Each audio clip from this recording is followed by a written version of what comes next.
orang-orang marketing tuh nggak pernah bisa lepas dari tanggung jawab untuk merancang communication material ya, iklan ataupun apapun. Dan bikin communication material ini ngeri-ngeri sedap sebenarnya ya. Di satu sisi menarik, banyak yang suka, kelihatannya seru, bikin cerita dan lain sebagainya, gampang gitu ya. Siapa sih yang nggak bisa gitu kan? Tapi setelah dijalanin ternyata nggak gampang-gampang amat gitu ya, karena checklistnya juga nggak sedikit gitu. Dan checklist itu seringkali bukan kayak sama-sama bisa dikejar barengan, tapi kayak jungkat-jungkit. Ketika ini dikejar, ininya turun. Ketika ini dikejar, ininya turun gitu. Jadi nyari equilibrium maksimalnya di mana dua-duanya ini dengan nilai optimal itu yang agak susah ya. Ngebalance antara informatif, menarik dan unik gitu ya. Karena kalau informatif tuh gampang, tapi kalau nggak seru, nggak menarik, nggak ada yang nonton, terus buat apa? Ada juga yang menarik gitu ya, tapi yang which orang suka liatnya gitu, di share gitu ya, jadi viral dan sebagainya, tapi nggak nangkep sebenarnya apa yang dijual gitu, dan nggak inget brandnya. Ada yang inget brandnya tapi nggak informatif dan nggak menarik. Jadi kombinasi ini lumayan ribet ya. Dan maka dari itu saya mau ngomongin nih soal soal apa sih kesalahan yang paling sering yang dilakukan orang-orang marketing dalam melakukan ini gitu ya. Tapi seperti biasa, pengingat aja bahwa video ini ada kumpulan teorinya dan beserta juga contoh-contohnya di buku saya Brand and Brand, detailnya di running text, ada di caption. Dan jangan lupa juga komen, like, share video ini supaya saya juga tahu mana yang disukai dan mana yang enggak. Oke ya. Nah, terus lanjut. Ada satu jebakan Batman ketika tadi dengan segala macam challenge itu, ada satu jebakan Batman lagi. Bayangin tadi aja ngebalance itu aja udah susah, ditambah lagi jebakan Batman. Dan banyak banget yang terjebak di sana gitu ya. Ini sebenarnya sepele banget kalau dikasih tahu, udah tahu lah, tapi nyatanya masih banyak yang terjebak di sana ya. Biasanya ini terjadi karena salah satu dari dua hal. Bisa satu briefnya nggak tajam atau nyasar di brief gitu ya. Dan maka dari itu sebenarnya di sini penting banget brief. Kalau ada yang belum nonton video saya tentang creating creative brief, marketing brief, nonton itu dulu deh. Itu akan sebenarnya kalau berpegang itu harusnya nggak akan kejadian kesalahan di sini. Nah, jebakannya adalah kita sering kali bikin story yang kelihatannya menarik, tapi ternyata itu sebenarnya promoting kategori, bukan promoting the brand gitu ya. Ini dua hal yang berbeda. Intinya kita ngomongin fungsi, feature gitu ya, fungsi dan feature kategori secara umum, tapi nggak unik, dan generic banget gitu ya. Jadi kayak bener-bener kayak mempromosikan kategori, bikin orang tertarik gitu ya. Tapi sebenarnya ini bukan unik ke brand kita. Ini kita lagi jualan kategorinya gitu ya. Contohnya misalnya kalau orang-orang jualan e-commerce gitu ya, terus jual kepraktisan, nggak perlu keluar rumah gitu, tinggal lihat-lihat, ada promo, gratis ongkir, pilihan beragam dan sebagainya. Pertanyaannya adalah e-commerce mana yang nggak kayak begitu? Semua sekarang udah nawarin begitu. Jadi kalau yang diomongin yang itu, terus habis itu kita hanya seolah-olah mengadopsi orang untuk belanja e-commerce, tapi bukan belanja e-commerce di brand kita gitu ya. Secara rasional bisa berhasil bikin orang, menarik ya pakai e-commerce ya, tapi orang nggak kebangun dorongan untuk gua belinya di e-commerce ini aja deh gitu ya. Sama juga kalau di produk non digital ya, itu susu kalsium dewasa ya. Fokusnya itu kebanyakan bisa masuk ke problem gitu, ngomongin osteoporosis, ngomongin asupan kalsium berkurang, atau bisa ngomongin solusi gitu, tulang kuat, elastis, bagus untuk kesehatan dan sebagainya. Atau bisa juga showcase result, jalan sehat dan fit gitu ya.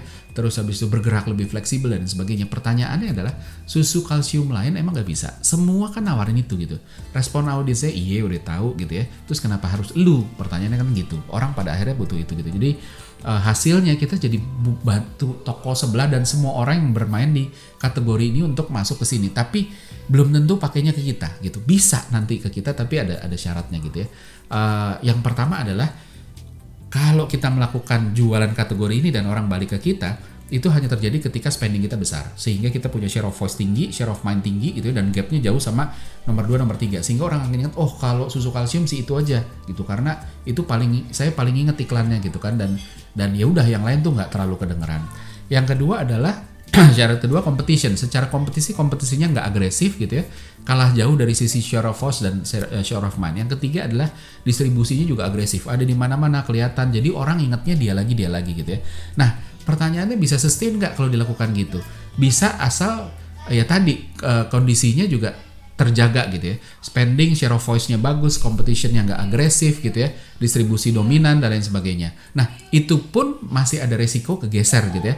Kalau ada yang lebih unik, lebih tajam komunikasinya, kita bisa tergeser. Atau kalaupun nggak tergeser gitu ya, pesaing bisa dompleng dengan mudah. Dulu saya pernah pegang satu produk nih menarik, saya sebut brandnya. Dulu ada Vegeta ya, pasti ingat ya.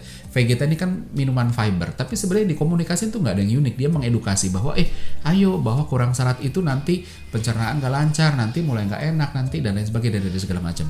Which itu sebenarnya feature kategori gitu ya. Terus waktu itu saya pegang Fiber ini punyanya saya lupa Dankos kalau nggak salah ya.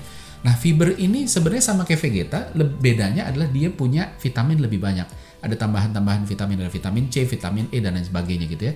Nah, jadi ketika Fiber bisa ngedompleng dengan jumlah iklan yang lebih sedikit, walaupun market share lebih kecil dari Vegeta ya. Vegeta pemimpin pasar, tapi rasio antara spending dengan market share-nya itu Fiber lebih efisien. Kenapa? Karena Fiber tinggal ngedompleng gitu ya kan. Minuman serat tuh bagus, iya udah tahu gitu ya. Tapi kita ada lebihnya. Kita kenapa orang harus ke kita ketimbang ke Vegeta adalah karena ada vitamin C-nya, vitamin E-nya dan lain sebagainya gitu ya. Nah, jadi itu tadi kenapa bisa begini sih, bisa orang terjebak untuk mempromosikan kategori gitu ya. Yang pertama adalah karena briefnya nggak tajam gitu. Jadi di brief itu ada bagian desire response gitu ya. Ini harus fokus kita pengen orang ngelakuin apa ke brand kita setelah lihat iklan ini. Ini harus clear. Kita mau apa sih, orang abis itu apa? Bukan cuma ke kategori. Jadi ini akan kejawab. Kalau hasilnya kayak tadi gitu kan, serat itu penting dan lain sebagainya.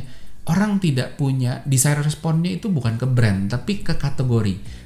Karena orang abis itu setelah lihat iklan ini akan berpikir, ya udah kalau gitu saya harus minum minuman berserat, bukan saya harus minum Vegeta. That's why makanya harus tajam ke sana.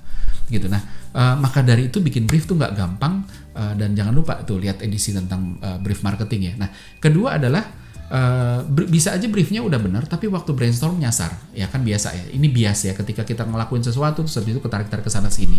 Terus habis itu akhirnya jadi hilang arah dan sebagainya. Kita terlalu fokus sama sesuatu, selective attention bias, terus habis itu kita pinggirin yang lain, terus ya udah ngikutin itu dan itu ngebawa kemana, terus akhirnya kita nyasar gitu ya. Nah, contoh sehari-hari sama kayak orang yang kelompok yang joke-nya itu cuma dimengerti sama kelompoknya, yang lain enggak. Ya karena itu tadi udah ada bias tersendiri gitu. Orang ngerjain sesuatu juga ya, bikin artikel, proofreadnya itu juga baiknya dikerjakan sama orang lain, bukan orang yang nulis artikel gitu. Jadi dan ini penting banget. Lihat juga video tentang brainstorming, teknik brainstorming berdasarkan gimana otak bekerja, itu juga dibahas lebih ke sana. Nah, terus yang ketiga adalah terjebak ke logic fallacy. Logic fallacy apa sih? Cara kita cenderung untuk cari ide yang make sense, muter-muter nggak ketemu gitu ya, akhirnya masuk ke logic generic kategori yang make sense.